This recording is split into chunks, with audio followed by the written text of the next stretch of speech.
The engagement banquet went ahead as planned. Since Mr. Perry Sr. was particularly fond of Layla, the event was lavishly organized, with many prominent families and close friends in attendance. The banquet hall was brimming with glittering jewels, cheerful laughter, and a vibrant atmosphere. Sean stood at the entrance, greeting guests with a polite smile, though his heart was restless with worry. Time was ticking, and Layla still hadn't arrived. Mr. Perry Sr. approached with a stern expression. "Did you get into another fight with Layla?" Sean quickly denied it. "No, Grandpa, don't jump to conclusions. It better be true," Mr. Perry Sr. snapped, shooting him a glare. "Layla is the granddaughter-in-law I've chosen. If anything goes wrong with today's engagement banquet, you might as well not come back to the Perry family. Don't worry, there won't be any problems." As they were speaking, Mr. Perry Sr. suddenly lit up with a smile. "Layla." Sean followed his grandfather's gaze and saw Layla approaching gracefully, dressed in a white dress, her high heels clicking softly against the floor. A weight lifted off Sean's chest, and a hint of smugness crossed his face as he raised an eyebrow. "So what if she moved out of the villa? In the end, she still came back to me like I knew she would," he silently remarked.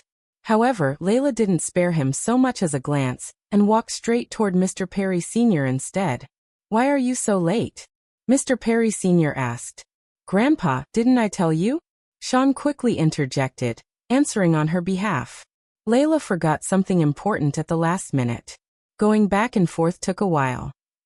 Seizing the moment, he placed his hand on Layla's shoulder and said warmly, "Layla, next time, let someone else handle small matters like that. Otherwise, Grandpa might think we were arguing on such an important day." His words were flawless, blending a show of affection with a subtle reminder for Layla to behave and not make a scene. Layla stared at Sean for a long moment, but said nothing.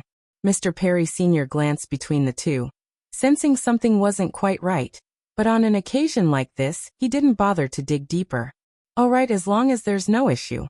By the way, someone from the Lucas family will be here today. When they arrive." Halfway through his sentence, Mr. Perry Sr. noticed a figure in the distance, and immediately broke into a welcoming smile. "Speak of the devil, Mr. Lucas, what perfect timing." Sean froze for a moment. "Grandpa actually managed to invite him?" he muttered. In North City, the Lucas family was the pinnacle of elite households, a top-tier family. The Lucas family had vast wealth and numerous talented individuals, but none were as exceptional as William Lucas. After completing his education abroad, William returned to take over the family business, rapidly expanding their operations in just a few years and dominating the commercial sector. Someone like him only appeared in business news, rarely mingling in high society social circles. Sean could hardly believe that William Lucas would attend his engagement banquet. Overjoyed, Sean immediately abandoned Layla and followed closely behind Mr. Perry Sr. to greet William. Layla relished the moment of peace and decided to grab something to eat. It was better to fill her stomach now than risk going hungry later. What she didn't realize was that a pair of eyes had been following her every move. Standing beside William, Carter scratched his head in confusion. "Uncle William, I feel like I've seen that woman somewhere before." William cast him a cold glance. "Behave yourself." Carter stared, speechless. Seriously? He was not the kind of guy who used cheesy lines to hit on someone. Goodness, what on earth did Uncle William think of him? Elsewhere, Layla had just taken a bite of cake when she heard Zena's voice behind her. "Sis, I'm so glad you came. I thought you were still mad at Sean and me."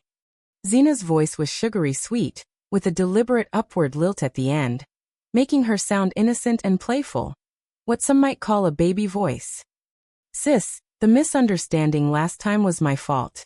Sean only listened to me, and that's why things got blown out of proportion." Zena reached for Layla's hand, her expression cautious. "If you want to blame someone, blame me, okay?" Layla wasn't having any of it. She pulled her hand away without a word, her face emotionless. Seeing this, Mrs. Xander frowned. "Your sister is apologizing to you. Is this how you're going to respond?"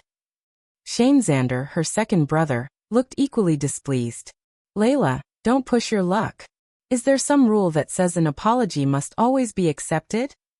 Layla shot back, her gaze sweeping over the Xander family.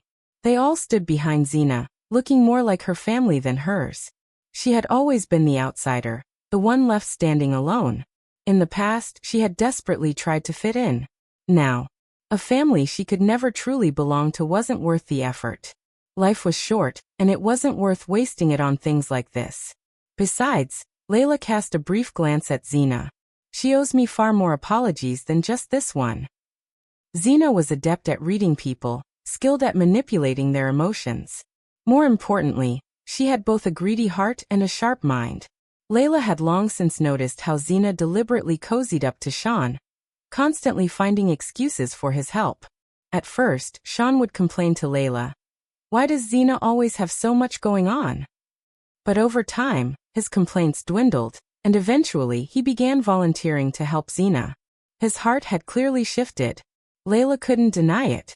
When it came to playing with people's emotions, Zena had beaten her outright. Since she couldn't win, Layla decided she wouldn't even try. Besides, what was the point of holding on to someone's heart? Would it prolong her life? As she pulled herself out of her thoughts, the MC on stage began testing the microphone. Mr. Xander, assuming the role of a stern patriarch, spoke to her in a low, commanding tone. "Today is your big day. Be sensible and don't embarrass the two families." Layla didn't reply and instead turned to walk toward the stage. Shane, frustrated by her lack of response, snapped, "Hey, Layla, don't you have any manners? Dad is talking to you." "Enough," Mr. Xander cut him off, grabbing his arm. "Stop making it worse." Undeterred, Shane turned to Zena with a sneer. "Zena, you don't need to apologize to someone like her. She thinks she's special just because she has Xander blood, but honestly, she's not even worth a fraction of what you are." Zena's voice wavered with feigned humility. "Shane, please don't talk about Layla like that. And yet you're always defending her. Does she ever appreciate it? She's so ungrateful." Shane scoffed, his voice dripping with contempt. "I honestly wish she'd never come back to the Xander family. Having just you as my sister would have been enough." A sharp glare from Mr. Xander silenced Shane, though he was clearly reluctant to back down. At that moment, Layla's voice echoed through the speakers, reverberating across the banquet hall. "Thank you all for attending today's banquet. But I'm afraid I'll have to disappoint you." Under the light, her white silk dress shimmered softly, highlighting her elegant and poised figure. She stood tall, her beauty cold and untouchable, like a flower on a distant mountaintop. As the crowd watched in stunned silence, Layla removed the massive diamond ring from her finger. With a slight flick of her wrist, she tossed it perfectly into the top glass of the champagne tower. "I am unilaterally canceling this engagement. From now on, Sean Perry and I have nothing to do with each other." The moment she finished speaking, the room erupted in chaos. "What? Did I hear that right? Layla canceled the engagement. No way. Has she lost her mind? She's been groveling for years to secure this engagement, and now she's giving it up. Unbelievable." Voices overlapped in a buzz of disbelief and confusion. Amidst the chaos, William stood calmly in the center of the room, his cold and imposing presence cutting a sharp contrast to the frantic crowd around him. He remained utterly unbothered, like an island untouched by the storm. Beside him, Carter suddenly slapped his forehead. "I remember now. She's the woman we rear-ended that day. The one who ran off after her hospital checkup. She has a malignant brain tumor."